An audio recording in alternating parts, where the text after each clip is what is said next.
بسم اللہ الرحمن الرحیم۔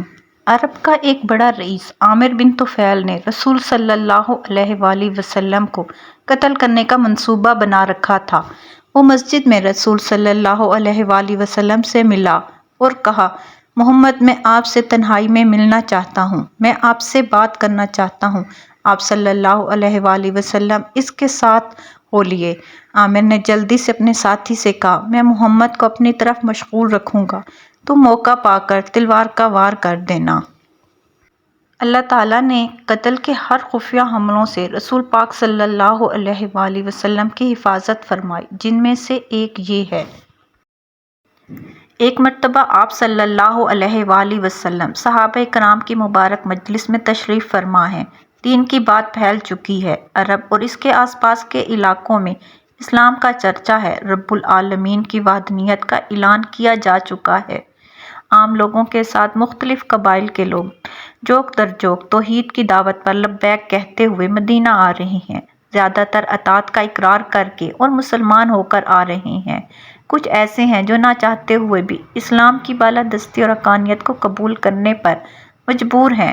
انہی لوگوں میں عرب کا ایک بڑا رئیس عامر بن طفیل بھی مدینے میں آتا ہے۔ اس کی قوم نے روز بروز اسلام کی بڑھتی ہوئی شہرت کو دیکھ کر اس سے کہا، عامر، لوگ جوک در جوک اسلام لا رہے ہیں، آپ بھی مسلمان ہو جائیں تو بہتر ہے۔ عامر بن طفیل نے، جو کہ ایک بالادست سردار ہے اور بہت متکبر ہے، نے جواب دیا، واللہ میں اللہ کی قسم کھائی کہ اس وقت تک نہیں مروں گا جب تک عرب مجھے اپنا بادشاہ تسلیم نہ کر لیں اور میرے نقش قدم پر چلنے لگے، پھر میں قریش کے اس نوجوان کی پیروی کروں۔ پھر جب عامر بن طفیل نے اسلام کی جاہ و جلال کو دیکھا اور رسول اکرم صلی اللہ علیہ وآلہ وسلم کی طرف لوگوں کا میلان دیکھا تو اپنی اونٹنی پر سوار ہوا اور چند ساتھیوں کے ہمراہ نبی کریم صلی اللہ علیہ وآلہ وسلم کی ملاقات کو مدینے روانہ ہو گیا۔ مدینہ پہنچ کر مسجد میں رسول پاک صلی اللہ علیہ وآلہ وسلم سے ملا اور کہا، محمد میں آپ سے تنہائی میں ملنا چاہتا ہوں۔ سرکار دو عالم صلی اللہ علیہ وآلہ وسلم نے انکار کر دیا، لیکن عامر بن طفیل بضد رہا۔ اس نے کہا، محمد میں آپ صلی اللہ علیہ وآلہ وسلم آپ سے ملنا چاہتا ہوں تنہائی میں۔ آپ نے پھر انکار کر دیا۔ وہ یہی کہتا رہا، بار بار کہتا رہا، محمد میرے ساتھ چلیں، میں آپ سے بات کرنا چاہتا ہوں، میرے ساتھ چلیں۔ آخرکار نبی پاک صلی اللہ علیہ وآلہ وسلم اس کے ساتھ ہو لیے۔ عامر نے جلدی سے اپنے ایک ساتھی اربد کو اپنی طرف کھینچا۔ اس کے ساتھ مل کر عامر نے پہلے سے ہی رسول پاک صلی اللہ علیہ وآلہ وسلم کو قتل کرنے کا منصوبہ بنا رکھا تھا۔ عامر بن طفیل نے اربد سے کہا، میں محمد کو اپنی طرف مشغول رکھوں گا، تم موقع پا کر تلوار کا وار کر دینا۔ اربد تلوار کے دستے پر ہاتھ رکھ کر ہوشیار کھڑا تھا۔ پھر وہ دونوں دیوار کے ساتھ علیحدگی میں چلے گئے۔ رسول پاک صلی اللہ علیہ وآلہ وسلم عامر بن طفیل سے بات چیت کرنے لگے۔ ان کے پاس آئے۔ اربد کا ہاتھ بدستور تلوار کے دستے پر تھا اور وہ جب بھی تلوار کو نکالنا چاہتا اس کا ہاتھ شل ہونے لگتا۔ آخر تک وہ تلوار میلان سے نہ نکال سکا۔ ادھر عامر رسول پاک صلی اللہ علیہ وآلہ وسلم کو باتوں میں مصروف رکھنے کی کوشش میں تھا اور اربد کو دیکھ رہا تھا جو جامد و بے بس کھڑا تھا۔ اس پر نبی پاک صلی اللہ علیہ وآلہ وسلم نے بھی مڑ کر اربد کو دیکھا۔ آپ نے عامر بن طفیل سے فرمایا، عامر بن طفیل اسلام قبول کر لیجئے۔ اس نے کہا، محمد میں اسلام قبول کر لوں تو آپ مجھے کیا دیں گے؟ آپ نے جواب دیا، آپ کو وہی کچھ ملے گا جو مسلمانوں کو ملتا ہے اور آپ پر بھی وہی ذمہ داریاں ہوں گی جو مسلمانوں پر ہوتی ہیں۔ اس پر عامر بن طفیل بولا، میں اسلام قبول کر لوں تو آپ مجھے اپنے بعد بادشاہت دیتے ہیں؟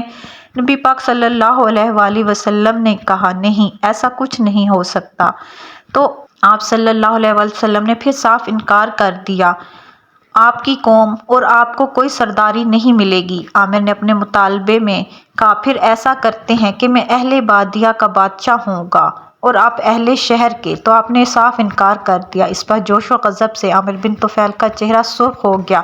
وہ چلا کر کہنے لگا، محمد، اللہ کی قسم کھا کر کہتا ہوں، میں تمہارے اس شہر کو برق رفتار گھوڑوں اور نوجوان جنگجوؤں سے بھر دوں گا۔ میں یہاں کے ہر کھجور سے ایک گھوڑا باندھوں گا اور 1000 بھورے گھوڑے اور اتنی ہی بھوری گھوڑیوں کے ہمراہ تم پر حملہ آور ہوں گا۔ یہ کہہ کر وہ غصے میں پیچ و تاب کھاتا اور دھمکیاں دیتا ہوا مسجد سے نکل گیا۔ رسول پاک صلی اللہ علیہ وآلہ وسلم اسے جاتا دیکھتے رہے۔ پھر آپ نے آسمان کی طرف نظر اٹھائی اور دعا کی، اے اللہ، عامر کے متعلق مجھے بے فکر کر دے اور اس کی قوم کو ہدایت نصیب فرما۔ عامر بن طفیل اپنے ساتھیوں کے ہمراہ مدینے سے نکل کر اپنی قوم کے دیار کی طرف روانہ ہوا۔ اس کا مصمم ارادہ تھا کہ اپنے علاقے میں پہنچ کر ایک زبردست لشکر تیار کرے گا اور مدینہ پر چڑھائی کر دے گا، مگر اللہ کی شان دیکھیں کہ راستے میں آرام کی غرض سے سلولیہ نامی ایک عورت کے خیمے میں ٹھہرا جو اس قوم سے تعلق رکھتی تھی۔ وہ ایک فحشہ عورت تھی جسے لوگ اچھی نظر سے نہیں دیکھتے تھے۔ اس کے ہاں ٹھہرنے والے شخص کو بھی لوگ فاسق و فاجر کہتے تھے۔ عامر کو سفر کی تھکان اتارنے کے لیے کوئی مناسب جگہ نہیں ملی تھی، اس لیے وہ مجبوراً سلولیہ کے ہاں جا اترا اور اس کے خیمے میں سو گیا۔ اسی دوران عامر بن طفیل کی گردن پر ایک گلٹی نکل آئی۔ ایسی گلٹی عموماً اونٹ کی گردن پر ظاہر ہوتی ہے اور اسے موت کے گھاٹ اتار دیتی تھی۔